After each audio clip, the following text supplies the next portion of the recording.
Hi, Dana. My name is Uma Girish. So, my mother passed away in January of 2009, and it was the event that absolutely shattered me, broke me down, and then pieced me back together. All the work I do today in the world is serving people who are grieving and who believe that there's something deeper than loss for them to live up to, which is their sole purpose. And my job is to work with them and guide them on this journey from the portal of loss to the portal of purpose. I've published 3 books. I'm just working on my 4th. The first draft is done. And I love the work you do. I serve as a spiritual mentor, mainly focused on the areas of loss and life purpose, incorporating the beauty and the uniqueness of human design, which is a whole beautiful system that I am guiding people on. So lots to share. And if you feel called to connect, I would love to. Thank you and have a beautiful day.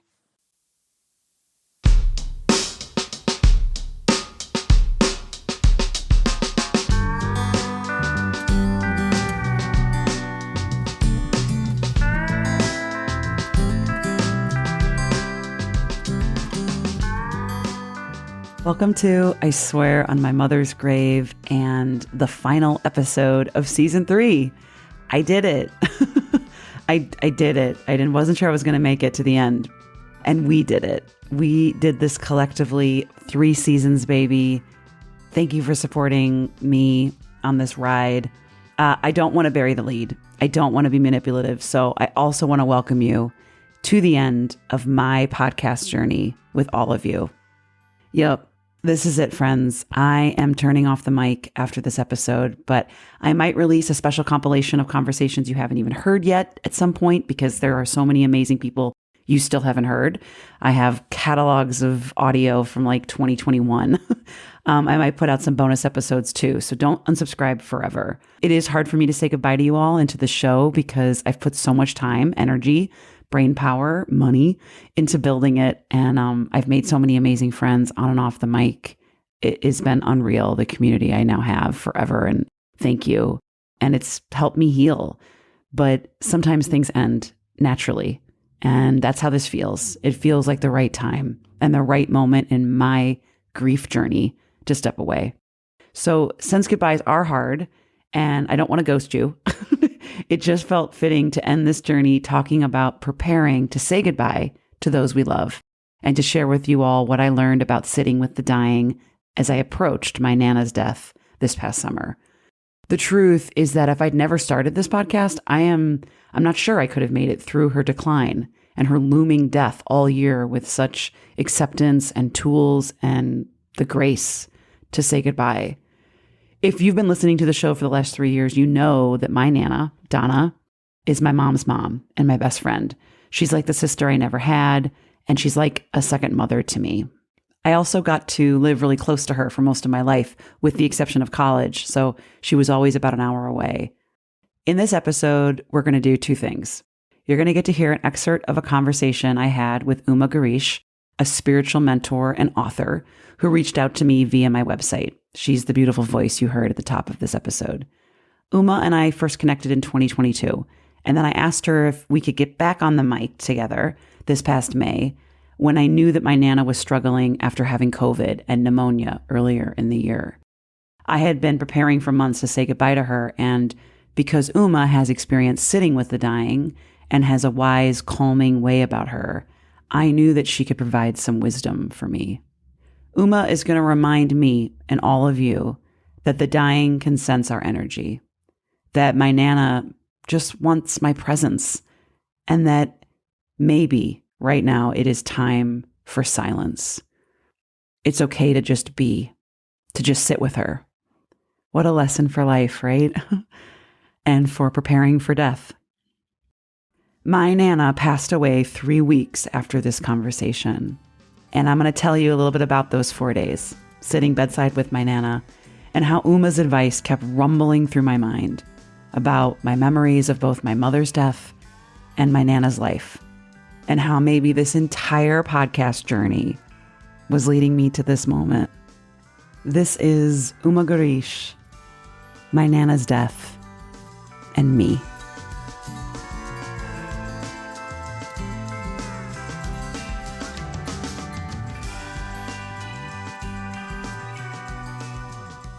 I wanted to know if you had any thoughts for me about how I could show up and not overwhelm her with death talk, right? Yeah, so I'm drawing on my experiences as a bedside companion to the dying in hospice to respond to your question, because I was sitting with strangers whose lives I didn't know very much about at all. I would say lead with what she wants. So it's very easy to walk into the space with your agenda in place. And usually when we walk in with our agenda, it's about, I'm going to feel so connected to her at the end of this conversation or at the end of this time together. And that's really not the place we want to be in. Mm-hmm. We want to be in the space of what would serve her best, what would help her feel connected to me, what would help her feel safe, what would help her feel seen. And so I would just ask your grandma, like, what she wants to do. Does she want to watch Jeopardy? Does she want to watch a movie? Does she want to play a board game? Does she want to talk about stories from the past? Does she want to open up a photo album? Like, let her lead the dance. And she usually wants me to talk, right? She wants to hear about my life. She wants to listen. She doesn't, because it's hard for her to talk, literally. So it's easier for her to say, will you just talk to me about what's going on with you and I'll listen. And yeah, but sometimes I feel like I should be doing more. I should be guiding, quickly get all the questions answered now in case she doesn't wake up, right? Or I don't see her again. And that's potentially putting pressure on something that isn't necessary, right?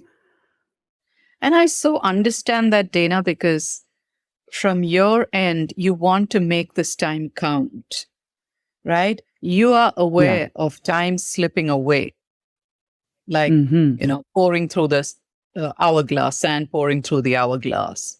But for your grandma, she probably doesn't want to be reminded of that. She's still here. She's alive. Yeah. She's present. And if she says, talk to me, tell me about your day, then you can go any place you want. You can even talk about things that you remember from your childhood as a young girl, the things you did with her, the things you did with your mom. You can sort of look back and say, what do I remember from my childhood that I want to talk to her about right now? That would be like a fun memory. And maybe if you just even video recorded these sessions, you have something to look back on. And it's such a treasure trove when they're gone, for us to be able to sit with these memories, hear the sound of their voice, watch the look in their eyes. It's such a gift. Yeah. And I think it's because I don't live there too. So I'm like traveling and it feels quick, get it in, get the visit, get the time, make sure you say this because it might be the last time, and so it's almost, and I don't want to feel rushed. I don't want to feel like I'm slotting her in, but I'm traveling 6 hours to be with her. And then, right, I have to go home. Can I ask you a question? Yeah. Please do. Oh God, please take this interview. You can have it. What do you got? So what if you travel 6 hours to see her and then you end up sitting with her and it's just this beautiful, precious silence? Do words have to be said? Do words have to be spoken? Oh God, is that the only way we make Do you want to take this show over? I'm already crying, Uma. You're great. Take it. You can have it. You can have the rest of the season. No, you're right. But silence is hard for me, I guess, is what I'm probably crying about. Yeah. It's hard for me to just sit there. I feel like I have to fill it in general as a person too, I think. And so just sitting there, of course, there are moments we sit there, I let her eat. I'm not always rushing her. I'm not always trying to make her talk when she's got food in her mouth, but I feel like, I've got to be funny and smart and interesting.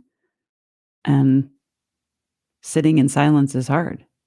But there's power in that, right?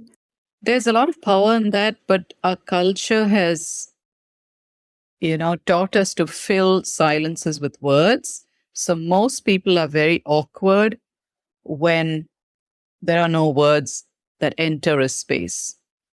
So people don't know how to sit in silence. There's real discomfort when there's silence and nobody is saying anything.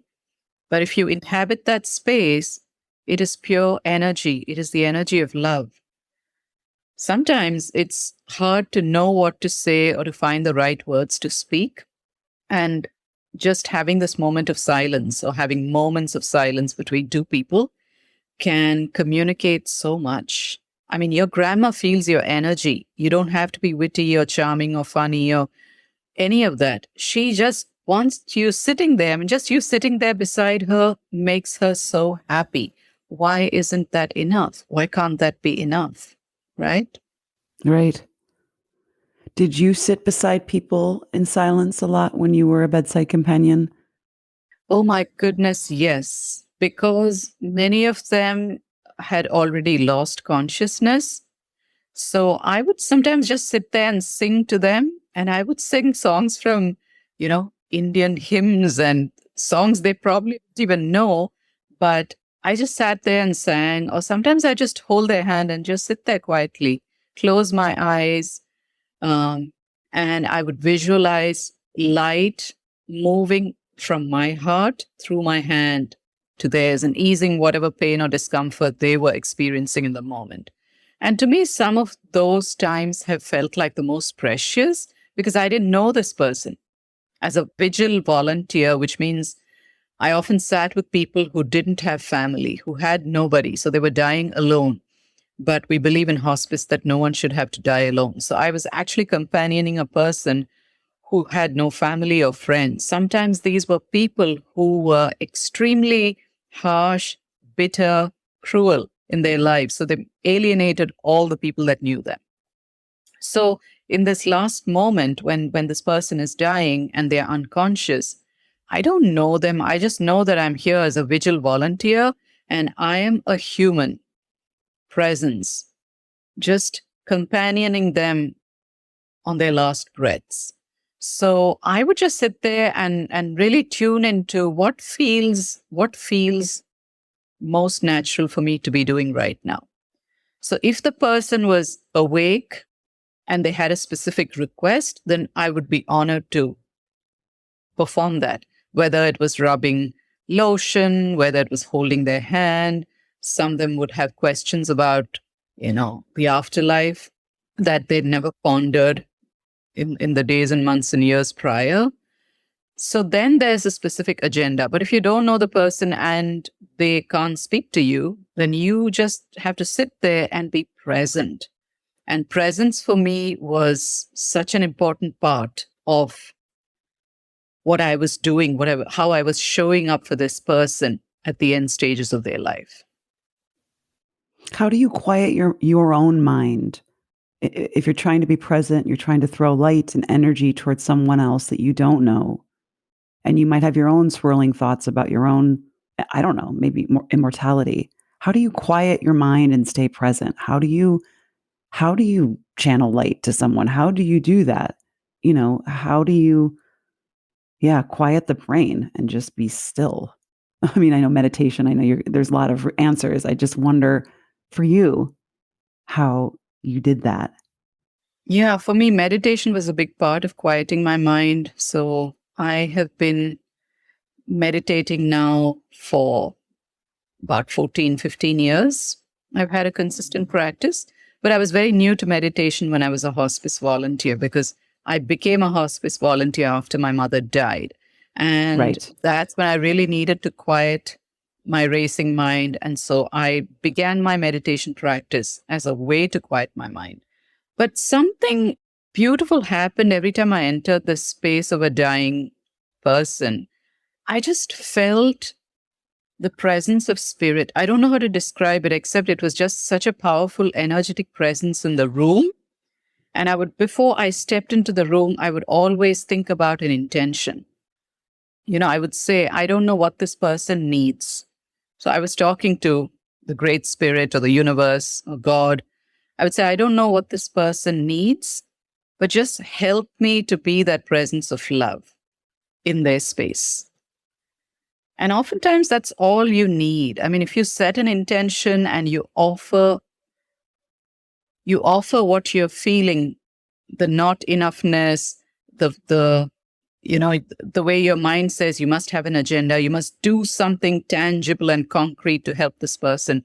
You just take all those feelings and thoughts and pressures and agendas and offer them to the divine and say, I don't know what this person needs.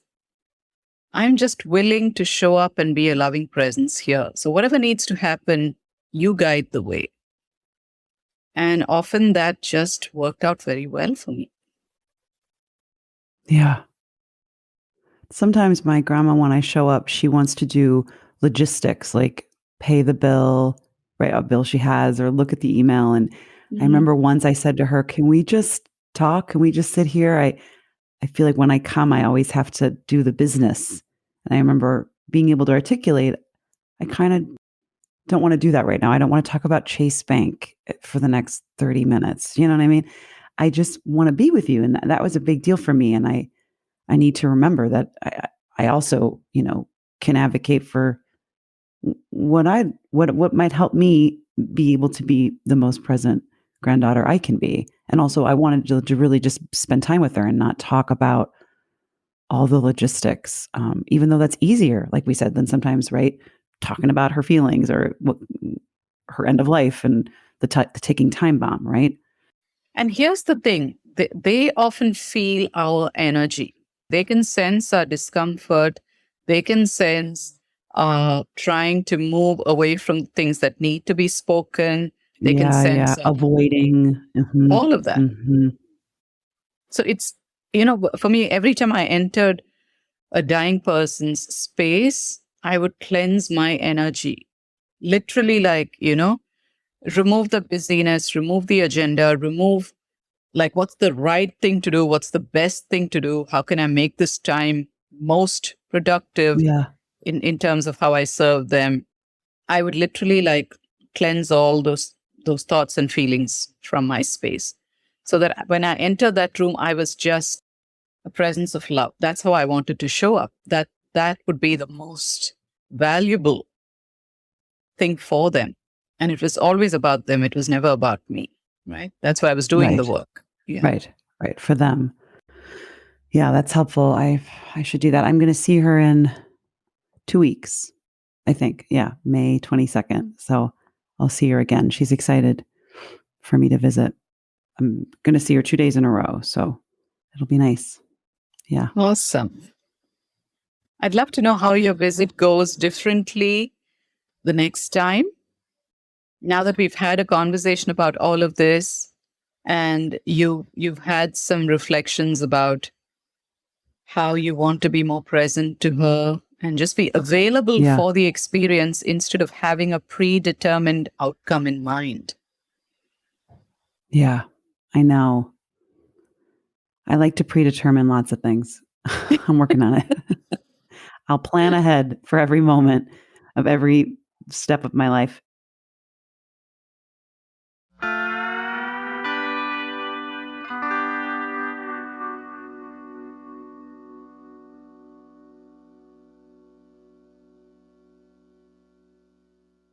Uma's mother's name was Lakshmi, by the way, and translates to one of the Hindu goddesses of wealth.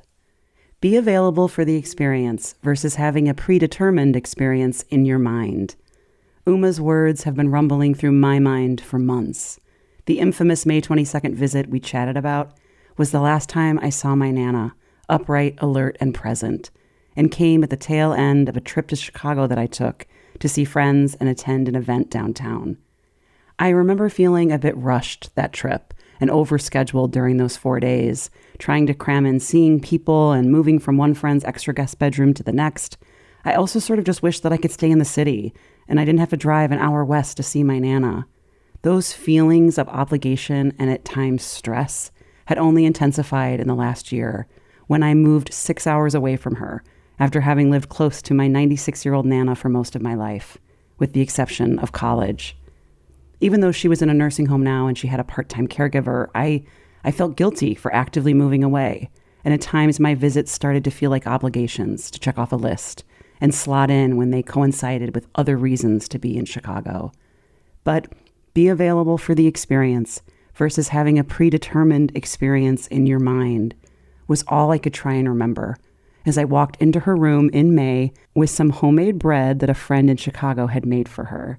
Lucky for me, her caregiver Paula was there that day as well, and because it was a nice day, we decided to take my Nana outside and sit on the front patio, which is something my Nana doesn't do often, but something she enjoys. After suffering from COVID and pneumonia in January and gradually declining and having trouble swallowing and talking, my Nana was quieter than usual, but comfy and all smiles in her blue house dress, the warm May spring breeze on her face. The episode image for this finale episode is of that day on the patio, the last photo I took of my Nana's face.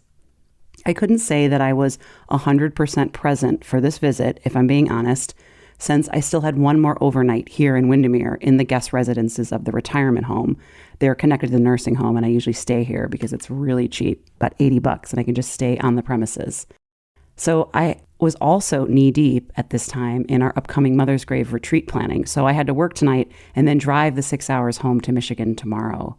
But I tried to make Nana smile and tried not to talk too much and just be present, but old habits die hard for both me and my Nana, as she wanted to ask me about her finances, again, because she loves talking money, and I love talking. So we weren't just present, but we did get some business done. When I was younger, my Nana used to come over and sleep at our house on Christmas Eve, in the guest bedroom next to my room, just one wall away from my bed. I loved waking up on the big day with her, knowing that her and her pink robe would be a witness to my gift unwrapping and my joy. The smell of Entenmann's coffee cake and coffee brewing, waiting for my mom, my dad, and Nana to gather in the living room to watch an only child go nuts on her gifts are some of my favorite memories. And the purple scooter she gave me when I was 10, yeah, I screamed. When I get back to Michigan after this May visit, I am knee-deep in retreat planning because it's in 2 weeks, June 8th through the 11th.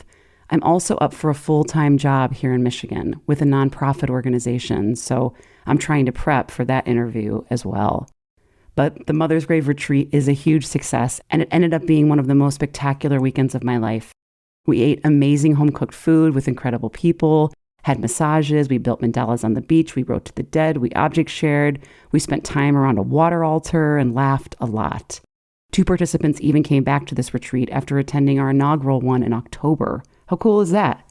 I love my team, I love all the participants who come, and it's truly a special time. I even used some of my inherited platters and tablecloths that were my mom's and Nana's at these retreats because I want them to be present too. And after the retreat was over, I was back in Michigan. And I was sitting waiting for my iced oat milk latte, decompressing from an incredible retreat. I was basking in all we accomplished and feeling buoyed by the success. I felt proud. I remember outwardly smiling. I do, in this public coffee shop and just taking a big deep breath. Like, no joke, I was feeling good and proud and ready to focus on the job interview and my next steps in life and to get ready for summer. I got in my car, I looked at my phone, and there was a text from Paula, my Nana's caregiver, telling me that my Nana was not doing well. She was very lethargic, her lungs were crackly, she can't speak much, and she was choking when she eats. Paula said it's hard to watch her like this, and that it's also hard to say how much longer she has, but she doesn't look well, and I might want to think about driving down. Back to Chicago, I think. I just got back from the retreat that was in Illinois. I have a job interview in 2 days. I haven't even done my laundry. Drive back in the midst of fear and weird resentment and feeling like this is all unfair timing. Small pangs of guilt also start to creep in because this last trip back to Illinois for the retreat, I made the choice to not see my Nana. I had just seen her 2 weeks before, so I had to stay focused on work to protect my energy, and so that meant no visits to Wheaton. I told myself I would see her next time, and right now it was looking like I had to hurry up, because next time was now. When I was in my 20s, my mid-20s to be exact, I was dating a bipolar poet and drinking every night while losing my wallet in cabs.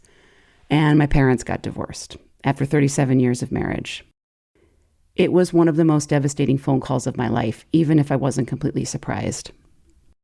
About a few months after that call, while I was working at a 1950s themed restaurant in Chicago, where we danced on the counters and yelled at tourists — my name was Betty Baconfat, by the way — I was suspended from my job.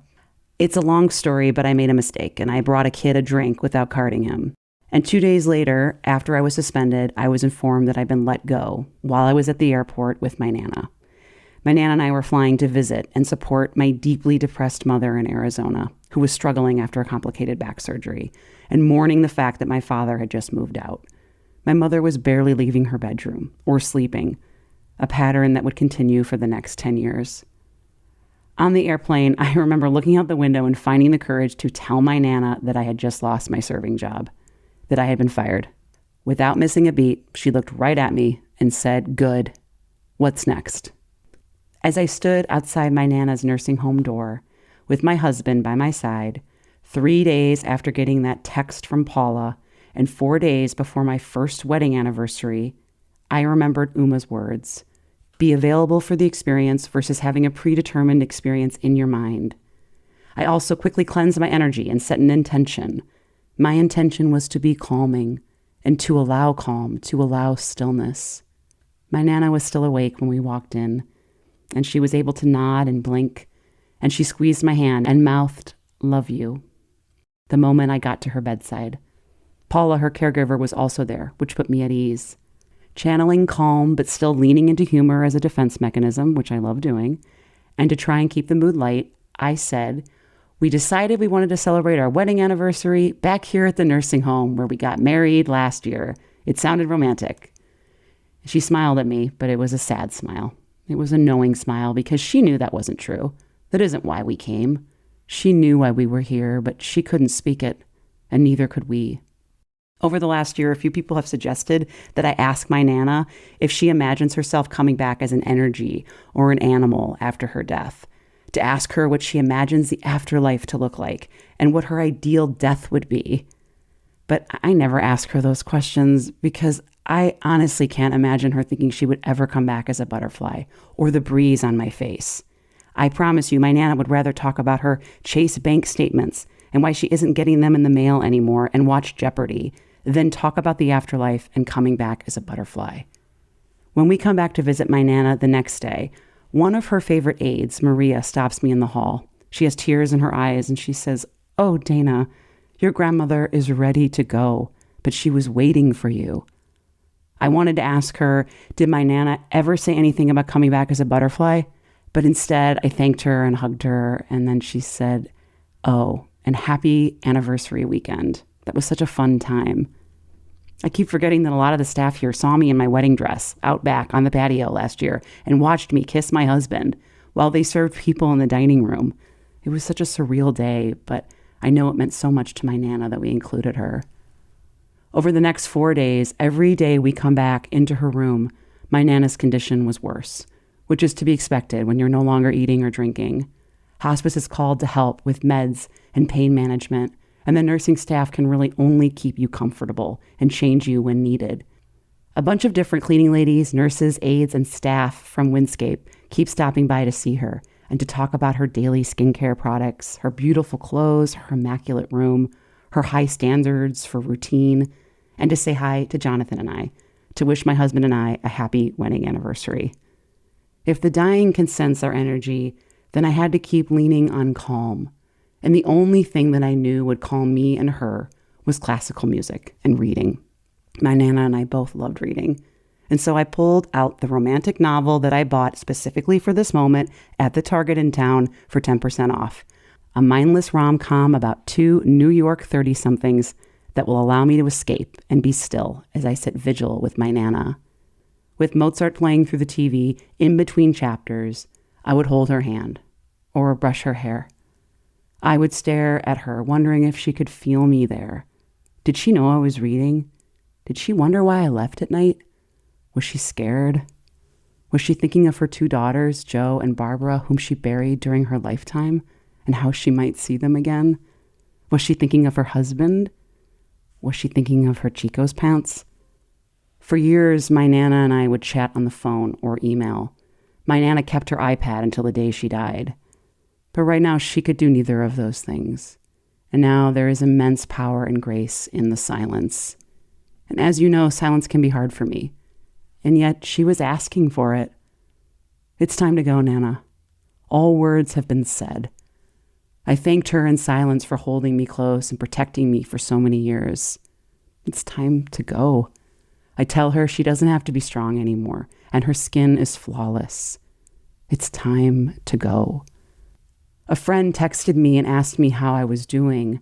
I told her that all I could do is read and try to do box breaths to calm myself, that this was the most intense ride of my life, and I worry I might pass out if I don't breathe.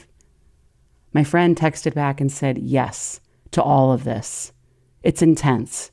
Your brain and body will only let you process what you're able to right now, but she knows you're there. And physically, emotionally, psychically, this death process is on the exact opposite end of the spectrum from your mom's. My mother's death. Oh, right.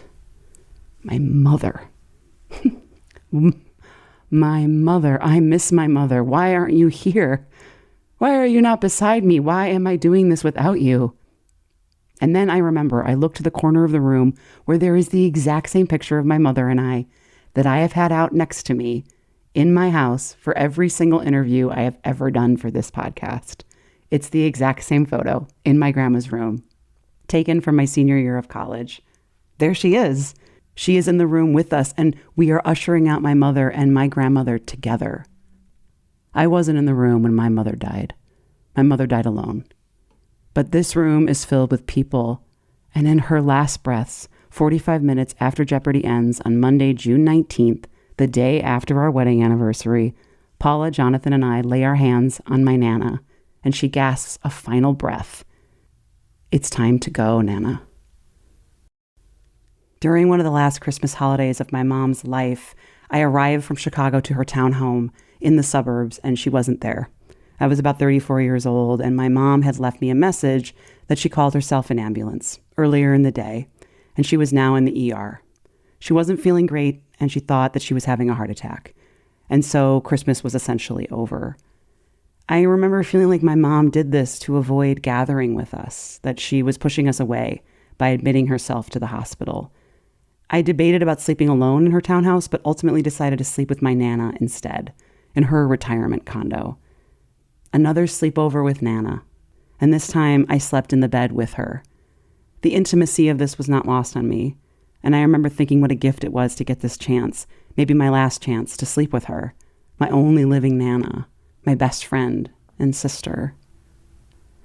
Back outside the nursing home, June 2023, as the van carrying my Nana's body left the parking lot for good, the sunset was just beginning, and cocktail hour was upon us. I'm not sure who suggested it, but my husband offered to go grab some gin and tonic at the grocery store. He also came back with a mini shrimp cocktail appetizer and nuts. We didn't have my Nana's fancy crystal glasses, but the essence of this ritual was clear. Cocktail hour and shrimp was a staple of my life with my family, and especially with Nana.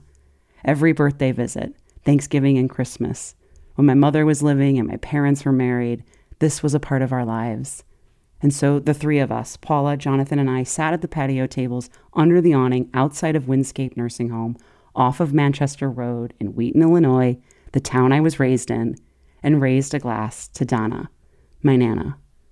We looked at my Nana's window, there on the first floor, the window I visited every Sunday for over a year during the global pandemic, just so I could see her face and talk to her on her cell phone. The same window that allowed my Nana a glimpse into the outside world during one of the most isolating times of our lifetime. The window that now held an empty room filled with all her last remaining objects that eventually Paula and I would need to sort through, organize, and donate. But for now, we sip. We sit. We reminisce. We cry. We snack. We laugh. On the same patio I sat with my Nana during my last visit in May. I still can't believe she waited to die one day after our wedding anniversary.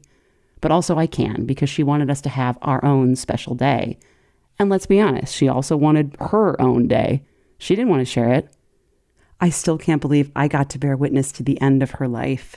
I was in the room and was totally available for the experience versus having a predetermined experience in my mind. After that May 22nd visit, my Nana sent me an email. She wrote, "Sweetie, yesterday I was in the back getting some sun on the patio, and of course it brought a tear recalling last June and your beautiful wedding. And I wondered to Paula where you stayed last night, and she said you slept next door at Windermere. And here you were so close, and I could have given you a good night kiss. I'm so sorry. I love you." A lifetime of sleepovers and sleeping close. That was our life together. Good night, Nana. I love you too. I am already mourning this podcast, and I am wondering what will fill my brain and time when it ends. Like, how will it affect my friendships, my identity, my marriage? Who am I without it? And what is my relationship to my mother and my Nana now that I won't be talking about them all the time? I told a dear friend that I think I'm sad because it feels like I'm saying goodbye to them all over again, which is profound, even if it isn't true. But if one of the goals of this podcast was to celebrate the living through death, then I do think it's time I stepped away from the mic and into my own life fully and open my arms to my next phase of life, whatever that may be. I swear on my mother's grave, this podcast has changed my life, and I hope it has helped some of you heal, reflect, laugh, and feel less alone. It sure has for me. Thank you all for being a part of it, on and off the mic. You are my family for life. Now, Nana, please play us out. Hi, Dana. I just wanted to tell you how much I enjoyed yesterday. It was so wonderful seeing all your pictures and hearing your tribute to your father and his wife. And, honey, I want you to tell Isabel that her flowers are more beautiful today than they even were yesterday. And they were so beautiful yesterday. And honey, you're the most beautiful girl I know. I love you. I love you. Bye-bye, darling. Hi, Dana. How are you? I hope you're fine. Today's your mother's birthday. Did you know that? I think you did. Anyway, I was wondering if Megan had ever called you. She is my CPA, and she says it has to come from you. So, I hope she's called you. This is your grandmother, in case you didn't know. Bye-bye, darling.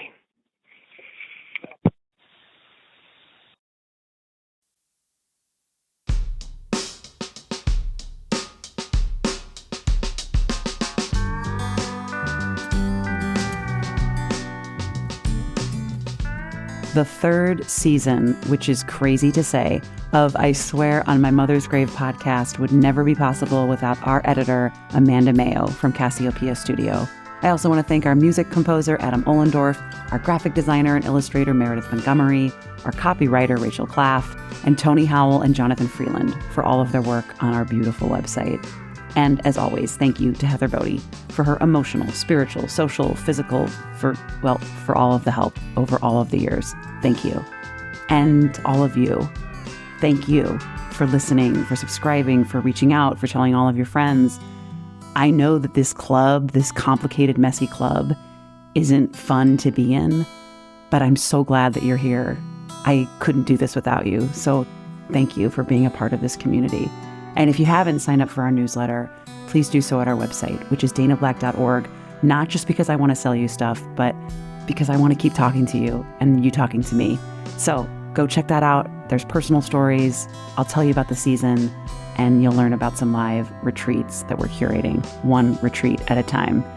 So yeah, thanks for being here. I hope you'll come back. Will you come back? Don't leave me like my dead mom. You know what I mean? Come back, please. I'll talk to you soon.